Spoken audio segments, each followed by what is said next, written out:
PV அறுசுவை cooking சேனலுக்கு உங்களை அன்புடன் வரவேற்கிறேன். உடலுக்கு சத்தான பேரிச்சம்பழம் லட்டு செய்வது எப்படின்னு பார்க்கலாம்.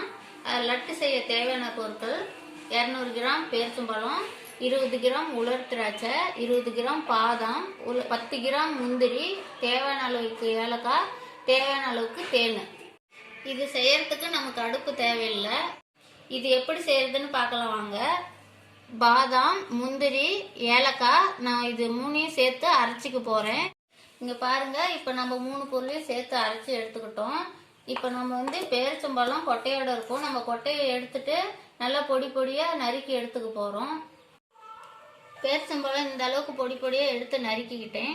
இப்ப பேரிச்சம்பழமும் உலர் திராட்சையும் மிக்சி ஜார்ல போட்டு அரைச்சி எடுத்துக்கலாம். பேரிச்சம்பழத்தை மிக்சி ஜார்ல சேர்த்துக்கலாம்.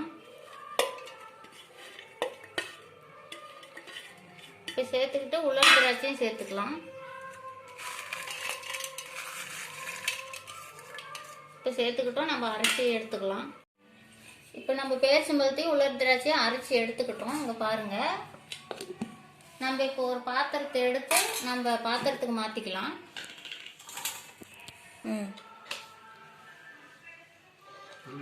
இப்போ பாத்திரத்தில் எல்லாத்தையும் கொட்டிக்கலாம். பேரிச்சம்பழம் உலர் திராட்சையை இப்போ பாத்திரத்துக்கு மாற்றியாச்சு.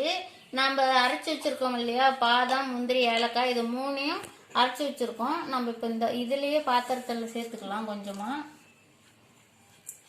சேர்த்து கொஞ்சம் நல்லா பெனஞ்சு எடுத்துக்கலாம். இப்போ இது ரெண்டையும் மிக்ஸ் பண்ணியாச்சு. நம்ம தேன் ஊற்றி நல்லா பெனஞ்சுக்கலாம். நமக்கு தேவையான அளவு தேன் ஊற்றி பெனஞ்சுக்கலாம்.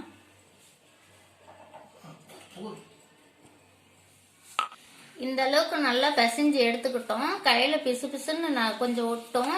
பேரிச்சம்பழம் போட்டதுனால இப்படிதான் ஒட்டும். நம்ம வாங்க உருண்டை பிடிச்சி எடுத்துக்கலாம். இப்ப நம்ம இந்த அளவுக்கு பிசைஞ்சு எடுத்துக்கிட்டோம். நம்ம வாங்க உருண்டை பிடிச்சி எடுத்துக்கலாம். நல்லா லட்டு சைஸுக்கு எடுத்துக்கலாம். இது நல்லா உடம்புக்கு ஹெல்த்தியாகவும் இருக்கும், சத்தாவும் இருக்கும். பெரியவங்கலேருந்து சின்னவங்க முடிக்க சாப்பிடலாம். 1 மாசம் ஆனாலும் இது கெட்டு போகாது. நம்ம வச்சிருந்து கூட சாப்பிடலாம். ரொம்ப சத்தான பண்டம். இப்ப லட்டு ரெடி ஆயிடுச்சு. நீங்களும் செஞ்சு சாப்பிட்டு பாருங்க, ரொம்ப டேஸ்டா இருக்கும். இந்த வீடியோ உங்களுக்கு பிடிச்சிருந்தா லைக் பண்ணுங்க, கமெண்ட் பண்ணுங்க, ஷேர் பண்ணுங்க. மறக்காம எங்க சேனலுக்கு சப்ஸ்கிரைப் பண்ணுங்க.